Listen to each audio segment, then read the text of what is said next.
आज का टॉपिक है BSc final year, continuity and differentiability of complex functions. Complex functions की अवकलनीयता और सातत्यता, यूनिट 4, इसका पार्ट 3 बना रही हूँ। तो यहाँ पर देखिए, इसकी कंटिन्यूटी और डिफरेंशिएबिलिटी पर 2-3 थ्योरम्स रहेंगी। तो पहली थ्योरम है कि a complex function F Z is a differentiable at Z0 then it is continuous. कोई भी सम्मिश्र फलन यदि Z0 पर अवकलनीय है तो वो तब वह कंटिन्यूअस भी होता है। जो every differentiable complex function at Z0 then it is also continuous. तो यहाँ पर कंसिडर स्टार्टिंग से ही हमें F of Z0 plus del Z minus F of Z0 इसको कंसिडर करना है। ये क्या पार्ट है, हम जानते हैं कि हम जब कोई फंक्शन डिफरेंशिएबल करते हैं तो ये उसके आगे का पार्ट रहता है, ऊपर का। तो मैंने इसको कंसिडर करा, F of Z0 plus del Z minus का एफ ऑफ Z0 पर क्या पता नहीं मुझे, अवकलनीयता। तो ये है मेरा पॉइंट ए और ये है डेल जेड, मीन्स एच की जगह रहते हैं, मतलब F of A plus H minus F of A. तो ए की जगह रखा Z0 और डेल जेड, एच की जगह डेल जेड रखना, ये तो मैंने आपको बताया। तो ये लिया, इसमें मैंने डेल जेड से डिवाइड एंड मल्टीप्लाई करा, फिर मैंने दोनों साइड में लिमिट ली, limit del Z tends to zero, limit del Z tends to zero पर लिमिट ली, तो ये limit del Z tends to zero del Z and limit del Z tends to zero, इसकी लिमिट दो multiplication में चल जाएगी। Del Z tends to zero चूंकि जीरो की ओर दे रखा है तो ये वैल्यू तो होगी मेरी जीरो, और यहाँ पर डेल जेड टेंस टू यदि मैं जीरो लेती हूँ इस पर, तो ये देखिए किसका फंक्शन है, ये है मेरा एफ डैश जेड का differentiable at a point Z0। देखिए Z0 F of Z0 plus del Z minus F of Z0 upon del Z and limit del Z tends to zero, तो ये क्या हो जाएगा, एफ डैश जेड का differential किस point पर, Z0 पर। तो ये आ गया एफ डैश पर 0 into F dash Z, total value 0, मतलब यहाँ से मुझे मिला limit del Z tends to zero F of Z0 plus del Z minus F of Z0 equal to क्या मिला मुझे, 0। Means limit del Z tends to यदि मैंने 0 ले ली यहाँ पर, तो ये वाला फंक्शन से हो जाएगा, ये एफ जेड में आ जाएगा। तो ये हो जाएगा F Z minus F of Z0 equal to 0 इस साइड से। Means limit Z tends to Z0, Z tends to Z0, F of Z बराबर एफ ऑफ Z0, या इसी पर ही हम बोल सकते हैं, इसका मतलब होता है function is a continuous at a point Z0, मतलब फंक्शन Z0 पर कंटिन्यूस है। मतलब यहाँ से मैं हमें यही प्रूव करना था कि यदि एफ ऑफ जेड यदि Z0 पर डिफरेंशिएबल है तो वो उसी पॉइंट्स पर वो कंटिन्यूस भी होता है। तो ये हमने प्रूव कर दिया। But converse is not true, परंतु ऐसा नहीं कि कोई फंक्शन यदि कंटिन्यूस है तो उस पॉइंट्स पर वो डिफरेंशिएबल नहीं भी हो। इसका एक एग्जांपल मैं आगे दे रही हूँ, वो एग्जांपल आप दे सकते हैं। देखिए अब दूसरा क्वेश्चन मैंने दिया है कि show that the function F of Z बराबर जेड बार, इस तरह से डिफाइन दिया है कि is a continuous but not differentiable at Z0। यह जो फंक्शन है ये कंटिन्यूस तो है परंतु डिफरेंशिएबल नहीं है। फंक्शन मेरे को डिफाइन करा है एफ ऑफ जेड बराबर जेड बार आप समझते हैं जेड बराबर एक्स प्लस आई वाई, तो जेड बार बराबर होता है एक्स माइनस आई वाई, उसका कॉन्जुगेट, किसी भी कॉम्प्लेक्स नंबर का कॉन्जुगेट। तो एक्स माइनस आई वाई ये मेरे को फंक्शन इस तरह से डिफाइन किया हुआ है। तो मैंने लिया यहाँ पर फंक्शन कंटिन्यूस दे रखा है, means F of Z minus F of zero बराबर जेड बार माइनस जीरो। पहले इसको मैं कंटिन्यूस बताऊंगी, फिर बताऊंगी कि डिफरेंशिएबल नहीं है। तो कंटिन्यूटी के लिए हम मॉड ऑफ एफ जेड जिस पॉइंट्स पर हमें बताना था उन पर फंक्शंस की वैल्यू का डिफरेंस लेते हैं, मतलब F Z minus F zero. Functions किस तरह से डिफाइन है, जेड बार जैसे। तो एफ ऑफ जीरो क्या हो जाएगा, यहाँ पर देखिए जेड बार मतलब एक्स की जगह जीरो, वाई की जगह जीरो कहेंगे तो ये वैल्यू क्या होगी, जीरो। तो जेड बार माइनस जीरो, इसकी वैल्यू जेड बार, इसकी वैल्यू हुई जीरो, मतलब जेड बार ही रहा, और मॉड ऑफ जेड बार और जेड बार के इक्वल आ जाएगा। तो इसका मतलब यहाँ पर लेस देन एप्सिलॉन। तो यहाँ पर ये वैल्यू क्या होगी मेरी, एप्सिलॉन से छोटी, जहाँ पर Z minus zero less than del, ये लिखा मैंने। तो इसका मतलब फंक्शन मेरा जीरो पर कंटिन्यूस हुआ। तो this show that the given function is continuous at X Z equal to zero. अब हम बताएंगे कि ये फंक्शन Z0 पर डिफरेंशिएबल नहीं है। तो यहाँ पर इज नॉट डिफरेंट, तो एफ डैश Z0 फार्मूला, किसी भी पॉइंट्स पर डिफरेंशिएबिलिटी का formula limit del Z tends to zero Z0 plus del Z minus F of Z0 upon del Z, जो ये पॉइंट्स, और आपको डेल जेड रखना है यहाँ पर। जैसे यहाँ मैंने बता चुकी हूँ, मैंने एफ डैश एच हम निकालते हैं तो क्या होता है यहाँ पर F of A plus H minus F of A upon H.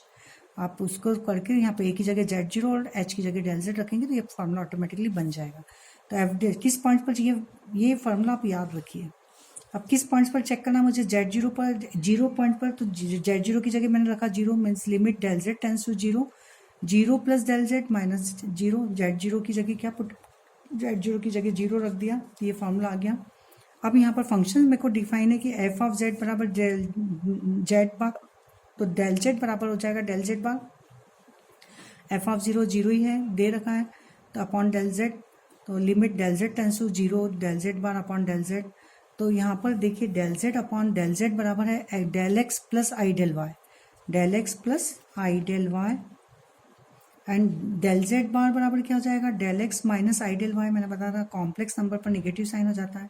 अब मैं यहाँ पर लूँगी मैं पाथ कि ये डेल जेड जो है, del Z tends to zero, del Z tends to zero एक बार में ले सकते हैं अलोंग द रियल एक्सिस, और एक बार लेंगे हम अलोंग द इमेजनरी एक्सिस। तो जब हम रियल एक्सिस पर लेंगे, तो रियल एक्सिस पर आपको पता है कि रियल एक्सिस पर किसकी वैल्यू जीरो होती है, रियल एक्सिस मतलब पूरा रियल नंबर मतलब उसका इमेजनरी पार्ट नहीं है, मतलब वहाँ पर हो जाएगा आपका del Y equal to zero.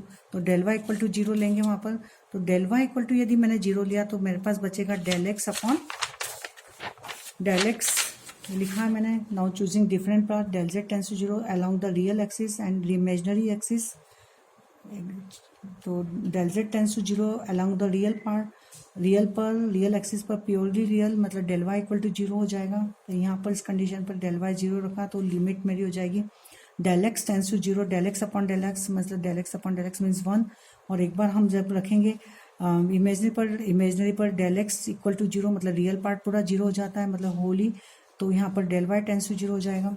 तो del X tends to zero रखेंगे तो मुझे मिलेगा i del Y upon minus का आई डेल वाई, ध्यान रखिए। तो डेल वाई से डेल वाई कैंसिल, तो यहाँ पर मिलेगी लिमिट मेरी -1। तो एक तरफ लिमिट मेरी 1, एक तरफ -1 means function is not differentiable at the Z equal to zero पर। तो जेड जीरो पर फंक्शन डिफरेंशिएबल नहीं है, नॉट, क्योंकि यूनिक लिमिट नहीं है। तो अब दूसरा क्वेश्चन है prove that the function F of Z बराबर मॉड ऑफ जेड इसके लिए मोस्ट टाइम पे क्वेश्चन, ये दोनों क्वेश्चन बहुत बार पूछे जाते हैं क्योंकि आपको डिफरेंशिएबिलिटी और कंटिन्यूटी पर कभी बाधित आता है, तो 3-4 ही क्वेश्चन है बस। तो मॉड ऑफ जेड इसको ये कंटिन्यूस है everywhere but not differentiable except the origin, origin को छोड़कर और कहीं डिफरेंशिएबल नहीं है, मतलब ये फंक्शन कंटिन्यूस सभी पर है, जीरो पर डिफरेंशिएबल है और जीरो को छोड़कर ये कहीं भी डिफरेंशिएबल नहीं है। तो इसको मैं पहले तो कंटिन्यूस बताऊंगी, फिर जीरो पर डिफरेंशियल बताऊंगी, फिर मैं ये बताएंगे कि अगर जीरो नहीं है पॉइंट तो वहाँ ये डिफरेंशिएबल नहीं है। तो एफ ऑफ जेड बराबर mod of Z square means ये डिफाइन करा एक्स प्लस आई वाई का होल स्क्वायर। तो ध्यान रखिए मॉड ऑफ जेड स्क्वायर का वैल्यू होती है X plus I Y whole square मतलब X square plus Y square, तो ये हो गया इसकी वैल्यू।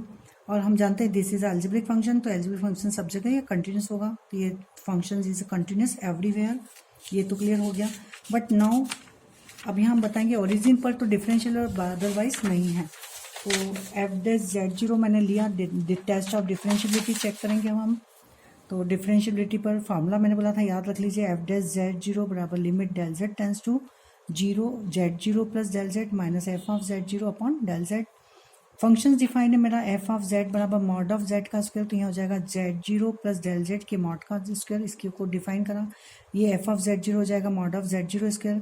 मैंने बताया था आपको मॉड ऑफ जेड स्क्वायर होता है जेड जेड बार, कॉम्प्लेक्स नंबर्स का कॉन्जुगेट याद रख लीजिए इसको, मॉड ऑफ जेड स्क्वायर बराबर जेड जेड बार।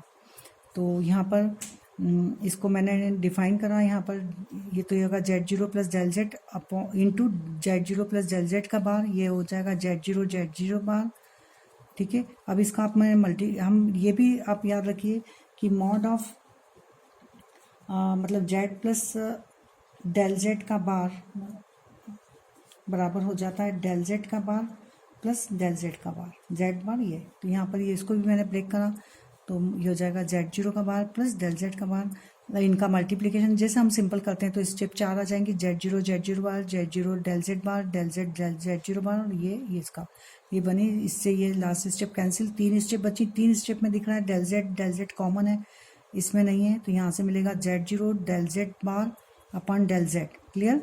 और ये से ये डेल जेड कैंसिल हो जाएगा, तो यहाँ मिलेगा केवल जेड जीरो बार, इधर ये भी कैंसिल हो जाएगा क्योंकि मिलेगा डेल जेड का बार। तो ये मेरी स्टेप आई। अब यहाँ पर चूंकि लिमिट निकालनी है मेरे को, ये बताना है कि जेड जीरो पर कंटिन्यूस है। देखिए जेड जीरो पर यदि मैं कंटिन्यूस बताती हूँ तो eight a point zero origin लेंगी, तो एफ डैश जेड बराबर ये रहा। अब हम at Z zero equal to zero, मतलब जीरो पर कंटिन्यूस बताना है तो मैं पॉइंट्स क्या लूँगी यहाँ पर जीरो। तो मैंने जेड जीरो बराबर यदि जीरो रखा तो ये जीरो और ये भी वैल्यू जीरो हो जाएगी। तो ऑब्वियसली दिस फंक्शन, जिसकी लिमिट हो गई zero, means function Z zero मतलब जीरो पर डिफरेंशिएबल हो गया। अगर जेड जीरो नहीं है, मतलब वो जेड जीरो की वैल्यू जीरो नहीं है, जेड जीरो की वैल्यू जब जीरो हो रही है तो डायरेक्ट लिख रहा है लिमिट ये जीरो, जीरो नहीं है तो उस कंडीशन में एफ डैश जेड बराबर ये तो कोई वेरिएबल मतलब सॉरी कोई कांस्टेंट, ये भी कांस्टेंट। मेरे को मेन चीज़ इसको चेक करना है ये क्या चीज़ है, मतलब del Z bar upon del Z क्या है। तो यहाँ देखिए del Z upon del Z bar आएगा यहाँ पर डेल जेड, इसकी वैल्यू रख देंगे हम, तो इसकी वैल्यू आ जाएगी आपकी, तो डेल जेड बार ये, तो मैंने लिया डेल जेड बराबर लिया मैंने आर ई की पावर आई थीटा। तो डेल जेड का बार बराबर हो जाएगा आर ई की पावर माइनस का आई थीटा। क्लियर। तो यहाँ पर हो जाएगा आर ई की पावर माइनस का आई थीटा, और ये नीचे है तो ऊपर जाकर ये भी तो हो जाएगा आर ई की पावर माइनस का टू आई थीटा। तो माइनस का टू आई थीटा मीन्स यहाँ पर जो मेरी जो लिमिट है वो थीटा पर डिपेंड हो जाएगी, और थीटा को हम ब्रेक करेंगे, तो थीटा को ब्रेक करेंगे तो यह आ जाएगा R cos theta plus I sine theta to R. तो cos theta plus I sine theta दोनों फंक्शन हम पता है हमें कि ये यूनिक लिमिट नहीं रखते, ये ऑसिलेट होते रहते हैं, तो इस प्रकार यहाँ पर फंक्शंस मेरा डिफरेंशिएबल नहीं होगा। तो आप लिख सकते हैं कि यहाँ पर जेड जीरो जीरो को छोड़कर फंक्शंस अदरवाइज डिफरेंशिएबल नहीं है। तो इस तरह से ये यहाँ पर आपको, और आपके कोई भी डाउट्स हैं, अब मैं इसके बाद में भी आपकी वीडियो बनाऊंगी इम्प्रॉपर इंटीग्रल के डाउट्स पर। प्लीज़ जिसने सब्सक्राइब ना करा है सब्सक्राइब करिए, लाइक करिए। अगर आपको समझ में नहीं आता है तो प्लीज़ आप मुझे बताइए।